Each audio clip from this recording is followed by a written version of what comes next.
Merci d'être présent aujourd'hui. Merci à tous mes collègues de tous les partis politiques indépendantistes confondus, de plusieurs groupements citoyens également qui sont présents, hommes et femmes, gens de toute provenance et même de toutes origines. Merci beaucoup d'être ici. Alors, on disait de notre génération qu'on était des enfants gâtés, des individualistes, accros à leurs écrans, des gens centrés sur eux-mêmes. Or, la formidable solidarité sans précédent dans l'histoire du Québec qui fut exprimée lors de la grève étudiante de 2012 a fait mentir tous ces préjugés. On disait de notre génération qu'elle manquait parfois de valeur ou d'éducation, qu'elle parlait en langage SMS. Nos leaders, très articulés, ont su faire taire ces opinions à l'emporte-pièce. On disait parfois de notre génération qu'elle en était une de Tanguy, sinon on dit responsable. Or, le nombre de jeunes qui se réalisent et excellent dans tous les domaines va sans cesse en augmentant. Xavier Dolan en est certainement un bel exemple. Contrairement aux baby boomers ou à la génération X, les jeunes de la génération Y n'ont jamais vécu de momentum référendaire ni de grands débats constitutionnels.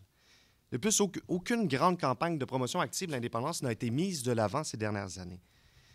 Il faut donc s'abstenir, selon nous, de tirer des conclusions hâtives et plutôt se réjouir du fait que tant de jeunes appuient toujours, en dépit de tout, l'idée que le Québec rejoigne un jour le concert des nations. Même dans le sondage publié par la presse, 42 % des jeunes trouvent le projet emballant, 44 % croient qu'il est réaliste.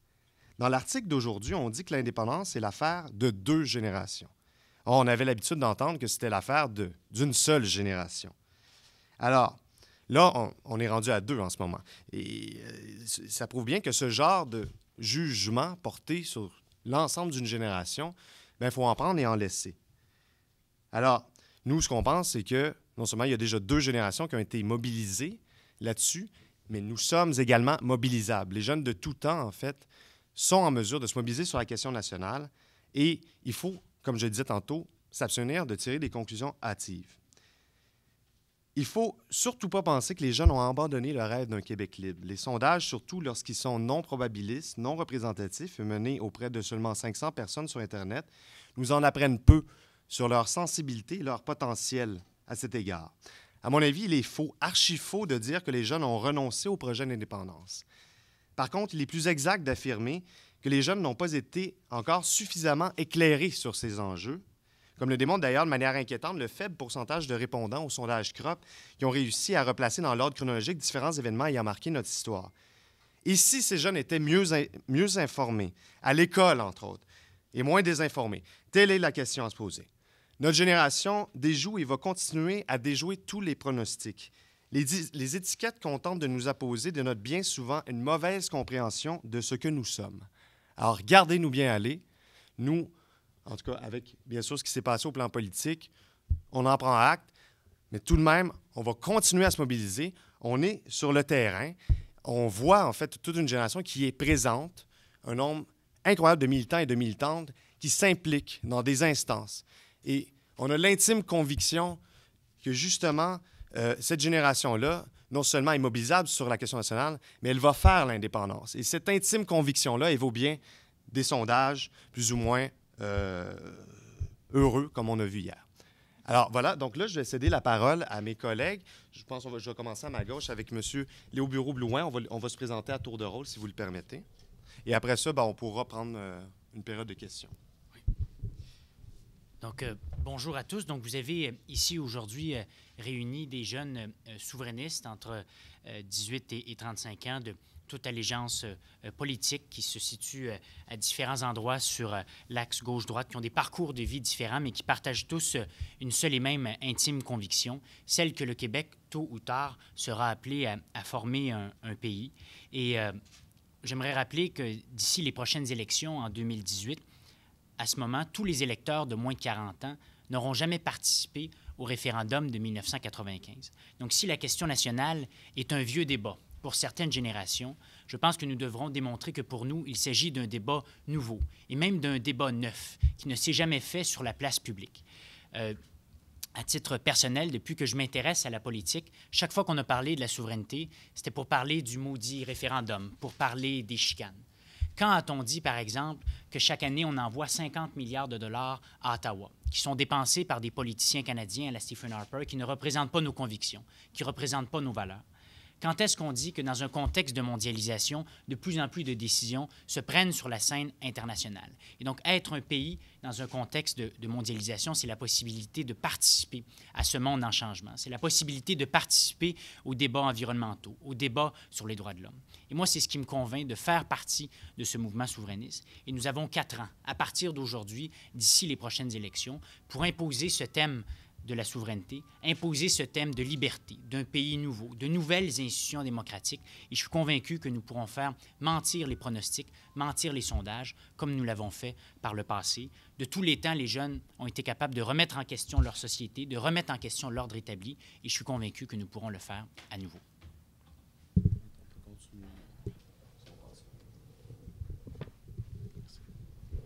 Alors, bonjour, Jason Brochu-Valcourt, vice-président du Nouveau Mouvement pour le Québec et vice-président du Conseil de la souveraineté du Québec. Donc, je pense que ce que Léo vient de nous dire aujourd'hui, justement, c'est un message qui est axé sur le renouvellement.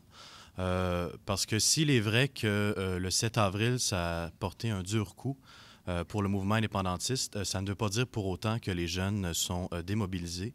Bien au contraire, d'ailleurs, la preuve en est qu'on est tous réunis ici ce matin, tous aussi convaincus de la pertinence de ce projet-là. D'ailleurs, ce renouvellement-là doit passer nécessairement par une relève. Il y a un passage du flambeau intergénérationnel qui doit s'effectuer et qui est en train, à mon sens, de s'opérer. Mais les gens que vous avez devant vous sont les gens qui porteront le message, car j'ai l'impression que le message qu'on avait lancé, en fait, le projet d'indépendance de 1995 doit être actualisé. Ce n'est plus nécessairement pour les mêmes raisons qu'on doit faire du Québec un pays en 2014, que c'était le cas, par exemple, en 1980 ou en 1995. Et d'ailleurs, à cet égard, le Conseil de la souveraineté et le Nouveau Mouvement pour le Québec organisent conjointement un grand rassemblement les 20-21 septembre qui, justement, aura pour objectif principal le renouvellement du mouvement indépendantiste. Donc, vous y êtes tous invités. Merci beaucoup. Bonjour, Martine Desjardins. Donc, pour moi, je pense qu'il n'y a rien de mieux que de mettre les jeunes dans une petite boîte avec une étiquette pour les faire sortir. La preuve en est aujourd'hui. Il n'y a rien de mieux, en fait, que de leur dire qu'ils vont dire non pour qu'au contraire, ils commencent à se poser des questions. Je pense que si on constate ce matin la grande mobilisation qu'il y a pour une conférence de presse, on n'a qu'à étendre ça à l'ensemble, en fait, du Québec pour comprendre que les jeunes se mobilisent un peu partout. La question de la souveraineté, pour en avoir parlé abondamment dans les dernières semaines et les dernières années avec plusieurs personnes, je me rends compte que sur la question notamment du droit des femmes, avec ce qui se passe au niveau de la politique canadienne, on ne peut faire autrement, comme femmes québécoises, d'être souverainistes lorsqu'on constate les attaques constantes qui sont faites par les politiques canadiennes.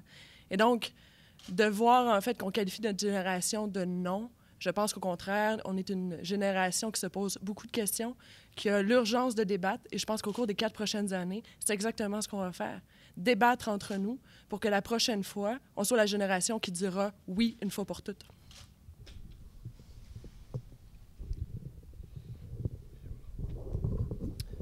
Bonjour tout le monde, Alexandre Leduc de Québec solidaire. Je pense qu'il ne faut pas sous-estimer le pouvoir d'une campagne référendaire. Et puis mes collègues Martine et Léo pourraient en témoigner dans le sens qu'ils ont organisé une campagne étudiante sur les frais de scolarité. Et si on s'était promené dans les campus dans les quelques semaines, quelques mois précédant la tenue de cette campagne-là et qu'on aurait fait un sondage similaire pour demander êtes-vous en faveur de la grève et êtes-vous en faveur ou des hausses des frais de scolarité, on aurait eu des sondages qui nous auraient probablement démobilisés, qui nous auraient probablement déçus à un très haut point. Cela dit, avec une campagne de mobilisation, avec des militants qui se sont dotés d'outils, de capsules vidéo, de sites Internet, de conférences de presse, etc., on a réussi à changer le cours des choses et à influencer l'opinion de notre génération à ce niveau-là et de faire une des plus grandes mobilisations étudiantes de l'histoire du Québec. Donc, malgré des sondages, comme on a vu cette semaine, moi, je garde confiance qu'avec une belle campagne qui serait menée conjointement par les différents partis souverainistes, ça, je le répète jamais assez. Les gens parfois me demandent à Québec solidaire, vous êtes contre le PQ, etc. On a des tendances différentes sur une série de sujets, bien sûr, mais lorsque la campagne référendaire viendra, on sera tous et toutes dans le même autobus du oui et on poussera tous dans le même sens pour obtenir notre pays.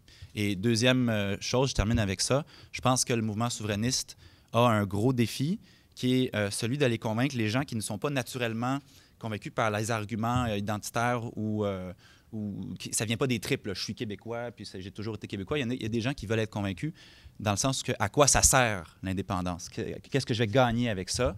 Et je pense que là-dessus, l'ensemble des partis souverainistes ont beaucoup de travail à faire. Et pour notre génération, j'imagine qu'on devrait miser beaucoup sur la question de l'environnement. L'indépendance du Québec devrait servir à améliorer la cause de l'environnement, à donner plus de pouvoir au Québec, notamment sur la question du pipeline, du pétrole, pour faire en sorte de pouvoir nous-mêmes décider de l'avenir énergétique du Québec. Voilà, merci.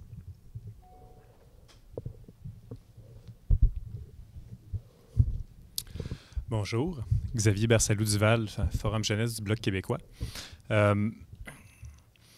Je trouve tout le temps ça un peu comique de voir que on dit que les jeunes ne seraient plus indépendantistes. Les jeunes ne seraient plus indépendantistes parce que si on recule dans le temps, dans les années 80, on disait la même chose. Dans les années 90, on a dit la même chose. Dans les années 2000, on était un peu moins sûr là, parce qu'André Boisclair, c'était un jeune chef du PQ, etc. Mais quand même, on dirait que c'est quelque chose qu'on essaie de revenir à la charge avec ça à chaque fois. Puis à chaque fois, ce qui arrive, c'est qu'on est surpris parce que c'est pas le cas. Finalement, on se rend compte que les jeunes, ils sont peut-être indépendantistes finalement, parce qu'ils ont des expériences qui font en sorte qu'ils comprennent la situation dans laquelle ils sont, puis qu'ils la vivent sérieusement, qu'ils la vivent pour vrai. Je vais vous donner un exemple plus ou moins, mais en fait, c'est qu'en 2012, le Forum Jeunesse du Bloc québécois, on a déposé aux États généraux sur la souveraineté du Québec un mémoire qui parlait justement de la situation des jeunes et de l'indépendantisme. Ce mémoire-là, ce qu'on disait dans ce mémoire-là, c'est que le mouvement indépendantiste devait se réapproprier l'indépendance, parler davantage de l'indépendance plutôt que justement de se perdre un peu dans les débats de gauche, les débats de droite, puis vraiment de revenir en fait à ce qui est lui-même, à ce qui fait son succès en fait.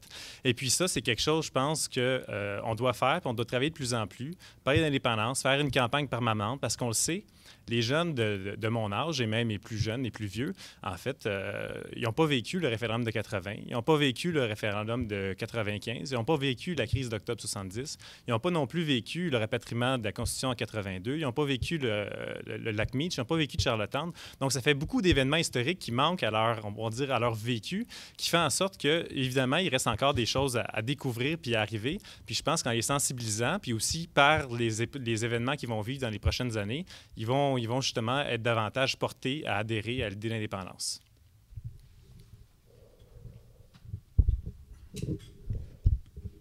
Bonjour, Camille Goyette-Gingras, Option nationale. J'aimerais seulement commencer en disant qu'aucun fou s'embarquerait dans un projet aux aussi grandes conséquences que l'indépendance. Aucun fou s'embarquerait dans un projet auquel il n'a jamais entendu parler des conséquences, ni jamais entendu parler. C'est le cas des jeunes qui ont, comme mes collègues l'ont bien dit, jamais vécu un référendum.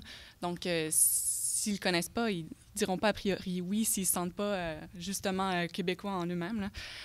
Sinon, de dire que les Québécois sont la génération du non, je pense que c'est les infantiliser, ce qu'il faut, parce que dans les partis politiques, on remarque que les jeunes sont extrêmement présents. Je veux dire, des partis comme le Bloc québécois, est-ce que le Forum Jeunesse, par exemple, est très présent, ou Option nationale, Québec solidaire, où une grande partie de leur base militante est assez jeune. Je pense que c'est de ne pas voir en entier où sont les jeunes, que font les jeunes. Pour la suite, c'est pas seulement dans les 100 dernières années qu'on a parlé des jeunes comme d'une génération perdue. Je pense que ça date d'il y a encore plus longtemps que ça. Ce ne sera pas la première fois qu'on fera ça. Donc, regardez-vous aller, regardez-nous venir, on s'en vient.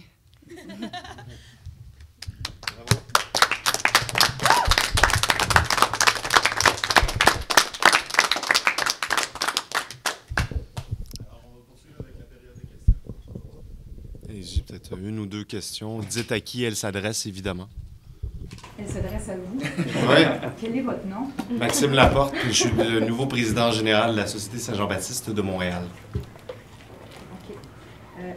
Ici, Katia Gagnon-Lapage. Oui. Donc ici, il y a des gens de tous les partis. Est-ce que ça veut dire que vous allez pousser sur vos partis respectifs pour qu'ils forment une alliance comme celle que vous formez ce matin? Parce que, évidemment, pour penser à un référendum, il faut d'abord avoir un gouvernement au pouvoir. Donc, est-ce que c'est le message que j'entends ce matin? Je réponds. OK.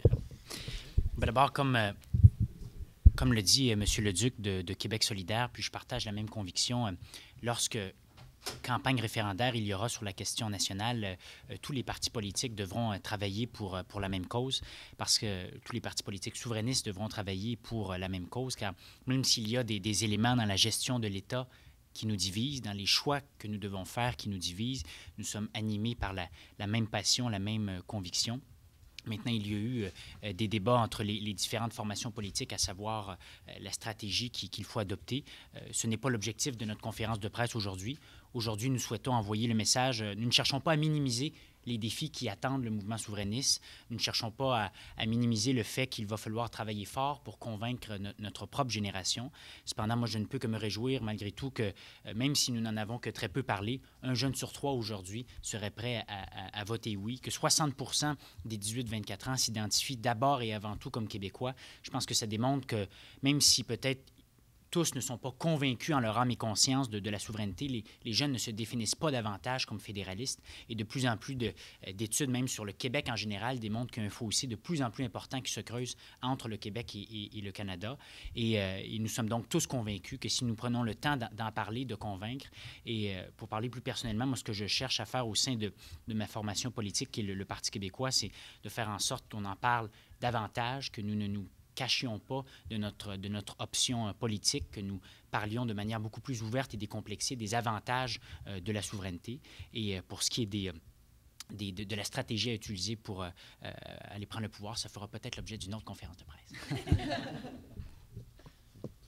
Oui, Mélanie Marquis de la Presse canadienne. Pour M. Bureau-Blouin, Mme Desjardins, vous venez de vivre dans un milieu où on ne commente pas les sondages. Là, il y a un sondage. Qu'est-ce qui vous a poussé, qu'est-ce qui vous a piqué au vif à un point où vous avez ressenti le besoin de faire une sortie aujourd'hui?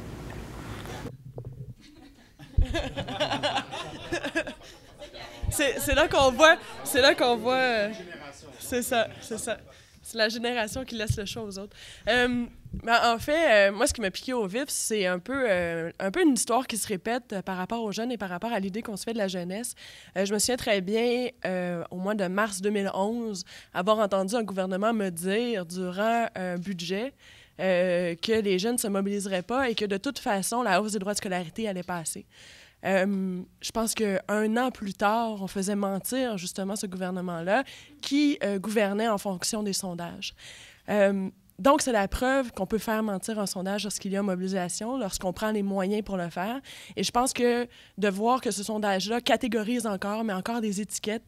Je me suis battue pendant des années, justement, sur la question des étiquettes au niveau du milieu scolaire. C'est pas vrai que je vais tolérer, en fait, qu'on mette une étiquette sur ma génération. C'est pas vrai que je vais tolérer d'être définie, d'être mise dans une boîte.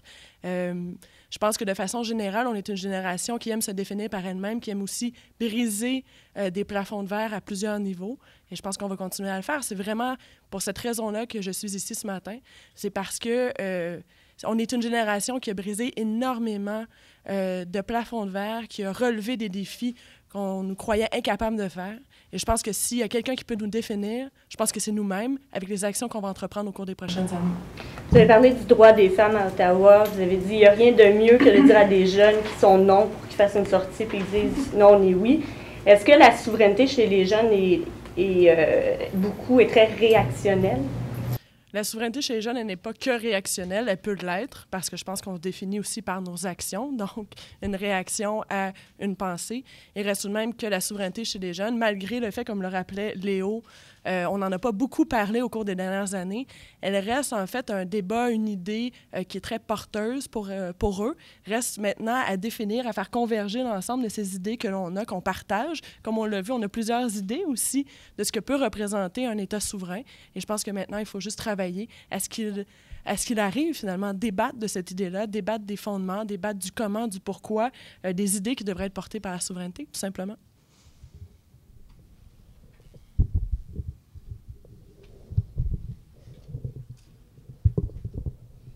Peut-être très rapidement sur la question de la convergence.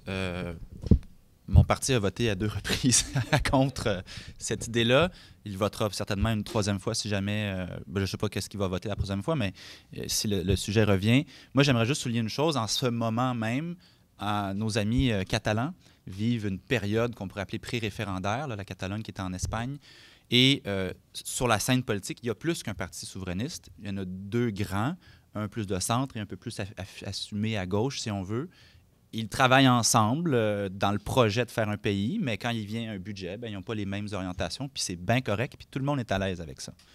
Malheureusement, la différence, c'est qu'ils ont la proportionnelle là-bas, ce qu'on n'a pas ici. C'est un cadre différent dans lequel il faut travailler.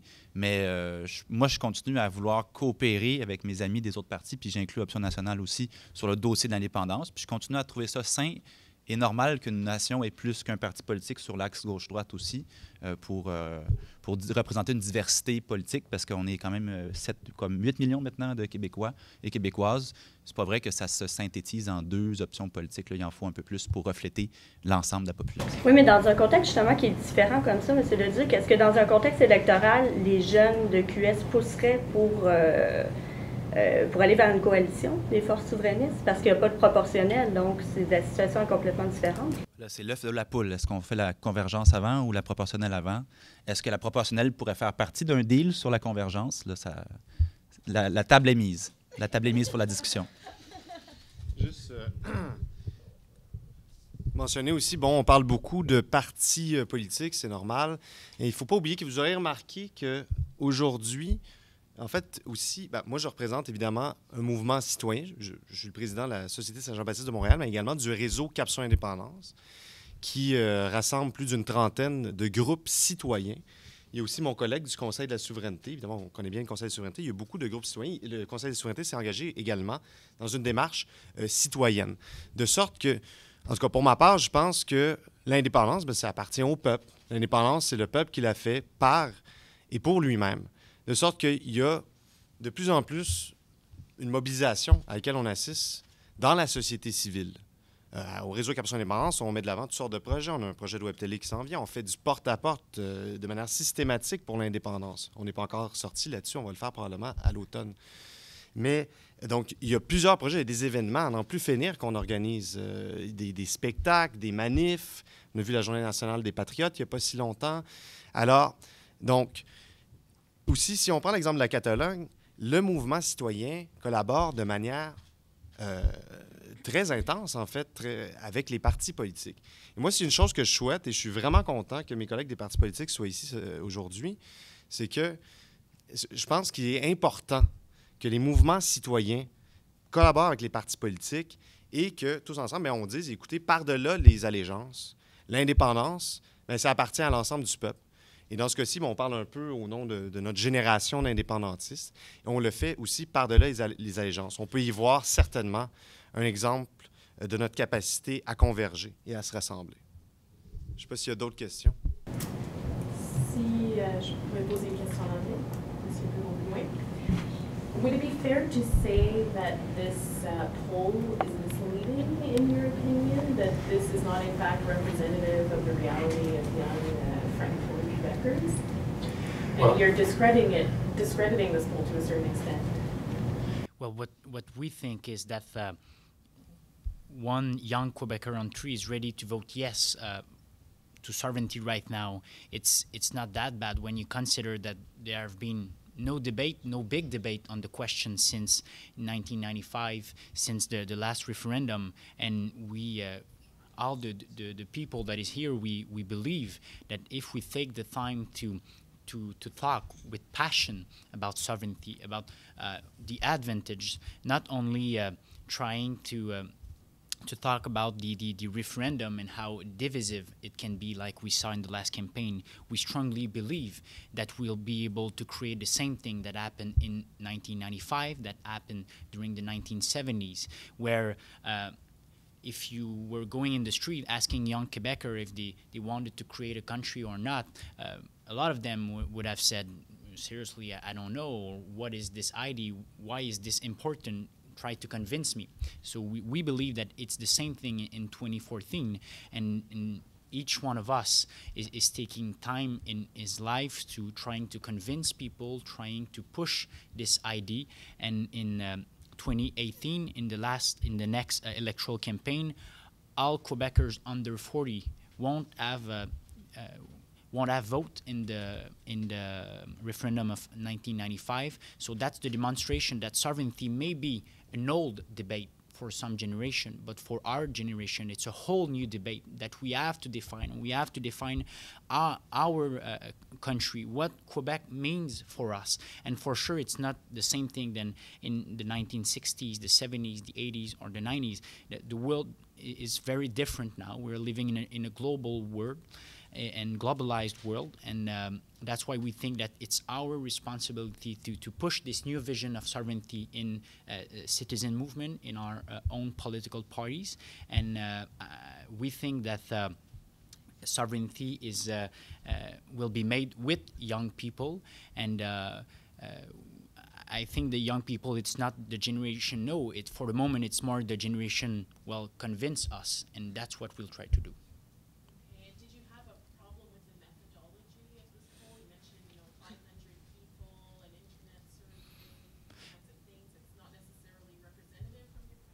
Well, I'll reach what Martine said when she said, you know, in 2012, when we were talking about tuition fees, at the beginning, many polls were showing that young people were not ready to go on strike for tuition fees. Many students were not really convinced if it was an important issue or not.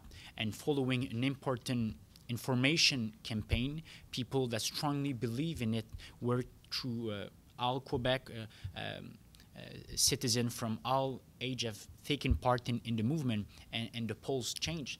So what we say today is that we know there's a big challenge ahead of us, and we want to be the generation that will make the poll wrong in the future.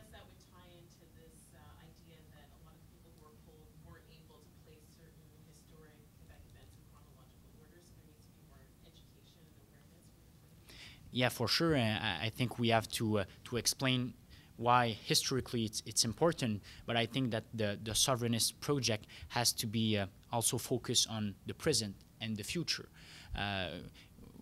Why is it important for the future? Each year we are sending $50 billion to Ottawa that is invested in some programs that don't meet our conviction. Let's think about the tar sands or about the military spendings, about environmental issue. When I talk about independence, many people are telling me, you know, it's no use in a globalized world. But moreover, in a globalized world, many decisions are being taken in international organization, and right now we are not represented in these institutions. We are represented by Canadian politicians like Stephen Harper that don't correspond to the political views or the opinion of many Quebecers, and especially young Quebecers.